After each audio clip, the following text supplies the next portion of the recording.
एक महिला को अचानक पता चलता है कि प्लास्टिक का एक बड़ा ड्रम पानी पर तैर सकता है। ये देखते ही उसके दिमाग में बच निकलने की एक तरकीब आ जाती है। उसे लगता है कि अगर ऐसे ड्रम इकट्ठा कर लिए जाएं, तो गहरे गड्ढे में फंसे लोग उनसे एक अस्थायी नाव बना सकते हैं। इसके बाद सभी लोग प्लास्टिक के ड्रम ढूंढने में जुट जाते हैं। तभी रोवन की नजर एक ऐसी चीज पर पड़ती है जिसे देखकर वह हैरान रह जाता है। उसे एक विशाल प्लास्टिक का ड्रम उनकी तरफ तैरता हुआ दिखाई देता है। यह नजारा देखते ही सभी के अंदर जीने की उम्मीद फिर से जाग उठती है। वे बिना समय गंवाए महिलाओं और बच्चों को सबसे पहले ड्रम के अंदर बैठा देते हैं। फिर एरिक की बारी आती है, लेकिन वह अपनी जगह अपने बेटे और बाकी लोगों को दे देता है। इसके बाद वह बिना किसी झिझक के ड्रम का ढक्कन कसकर बंद कर देता है। अंदर बैठे लोग चाहे जितना चिल्लाते रहें, वह ढक्कन खोलने से साफ मना कर देता है। उसी समय हालात और भी खतरनाक हो जाते हैं। अचानक नीचे की एक पाइपलाइन फट जाती है और तेज रफ्तार से पानी गड्ढे के अंदर भरने लगता है। कुछ ही देर में एरिक के लिए खुद को संभालना मुश्किल हो जाता है और वह धीरे धीरे पानी के नीचे डूबने लगता है। दूसरी तरफ ड्रम के अंदर मौजूद लोग पानी के बढ़ते स्तर के साथ सुरक्षित ऊपर उठते जा रहे थे, लेकिन तभी ऊपर मौजूद एक भारी ढांचा टूटकर नीचे आ गिरता है। उसका असर इतना जोरदार था कि ड्रम तुरंत पानी के नीचे दब जाता है। हालांकि जैसे जैसे दबाव बढ़ता है,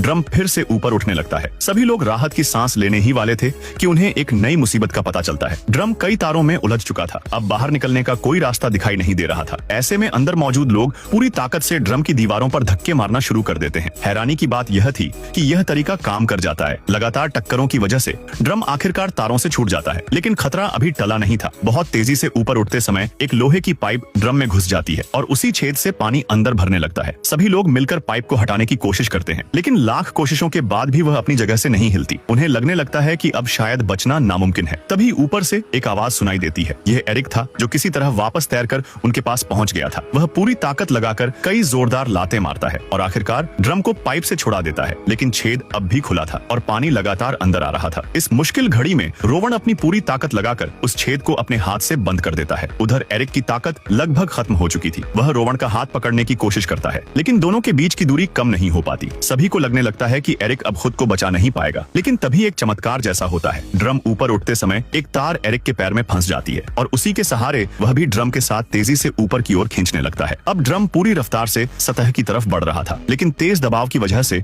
उसमें दरारें पड़ने लगती हैं। पानी तेजी से अंदर घुस रहा था। हालात इतने खराब हो जाते हैं कि एक आदमी अपने बेटे को सिर के ऊपर उठा लेता है और चुपचाप जो होने वाला है उसका इंतजार करने लगता है। तभी अचानक ड्रम के ढक्कन खुल जाते हैं और सभी हैरान रह जाते हैं, क्योंकि एरिक एक बार फिर किसी चमत्कार की तरह उनके सामने वापस आ चुका था। जब वे गड्ढे के मुहाने से सिर्फ कुछ दर्जन मीटर दूर थे, तभी ऊपर मौजूद बचाव दल की नजर उन पर पड़ जाती है। इसके बाद तुरंत एक क्रेन नीचे भेजी जाती है और आखिरकार सभी लोगों को सुरक्षित बाहर निकाल लिया जाता है।